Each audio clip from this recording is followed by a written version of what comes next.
نماز چھوٹنے کے ڈر سے دو نمازیں اکٹھی پڑھنے کا حکم۔ محمد حسین امریکہ سے پوچھتے ہیں اگر نماز چھوٹنے کا ڈر ہو تو کیا دو نمازیں ایک ساتھ پڑھی جا سکتی ہیں جیسے ظہر اور عصر یا مغرب اور عشاء؟ ایک حدیث میں آتا ہے، بخاری مسلم کی حدیث ہے کہ آپ صلی اللہ علیہ وسلم نے بغیر کسی عذر کے دو نمازوں کو اکٹھا پڑھا ہے مدینہ میں۔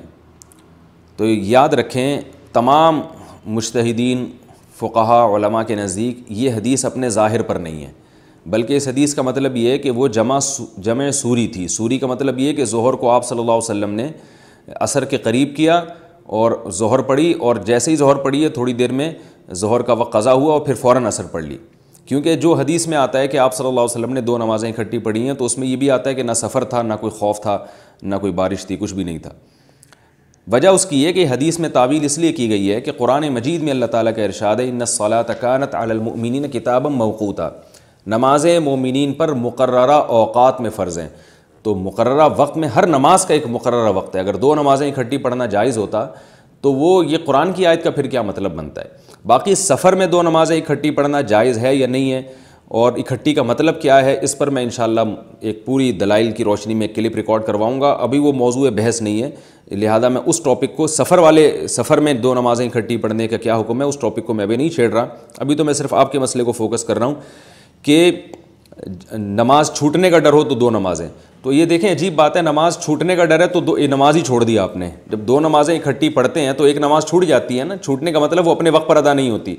تو سفر میں حکم کیا ہے وہ ایک الگ ٹاپک ہے، لیکن حضر میں دو نمازوں کو چھوڑنا یا ایک نماز کو دوسرے وقت میں لے جانا یا ایک نماز کو اپنے وقت سے مقدم کر لینا یہ بالاجماع باطل ہے، اس کی شریعت میں بالکل بھی اجازت نہیں ہے اور کبیرہ گناہ ہے۔ لہذا آپ نمازیں اپنے وقت پہ پڑھا کریں۔ چھوٹنے کا ڈر ہو تو اس ڈر کو ختم کریں کہ نہ چھوٹے، کیونکہ سب سے پہلے نماز ہے، باقی کام بعد میں ہے۔ البتہ سفر میں کیا حکم ہے میں نے آپ سے بتایا کہ میں مستقل اس پہ کلپ ریکارڈ کرواؤں گا کہ سفر میں دو نمازیں اکٹھی پڑھی جا سکتی ہیں یا نہیں پڑھی جا سکتی۔ مختصر فی الحال آپ یہ سمجھ لیں کہ احناف کے ہاں دو نمازیں سفر میں اس طرح سے پڑھنا کہ ایک نماز کا وقت دوسرے وقت میں داخل ہو جائے یا دوسری نماز کو بالکل پہلے وقت میں پڑھ لیا جائے، یہ جائز نہیں ہے۔ اس کے دلائل کیا ہیں یہ پھر کسی وقت۔ البتہ احناف نے اس کی اجازت دی ہے کہ جب شدید مجبوری ہو تو پھر شافعی فقہ پہ عمل کیا جا سکتا ہے۔ شدید مجبوری میں ویسے جہاز میں بعض دفعہ آپ کو پتہ ہے کہ اگر میں نے شافعی مسلک پر عمل نہ کیا تو نماز مجھے کا موقع ہی نہیں ملے گا، کیونکہ وہ جہاز کا عملہ بعض دفعہ نماز نہیں پڑھنے دیتا، قبلہ رخ نہیں ہونے دیتا، کھڑے نہیں ہونے دیتے جہاز میں۔ تو ایسی شدید مجبوری میں کہ جب آپ کو پتہ ہے نماز 100% قضائی ہو جائے گی اور یا مجھے سیٹ پہ بیٹھ کے پڑھنی پڑے گی، تو پھر ایسی شدید مجبوری میں شافعی فقہ پر بعض علماء کے نزدیک عمل کیا جا سکتا ہے، تو پھر اکٹھی پڑھی جا سکتی ہیں۔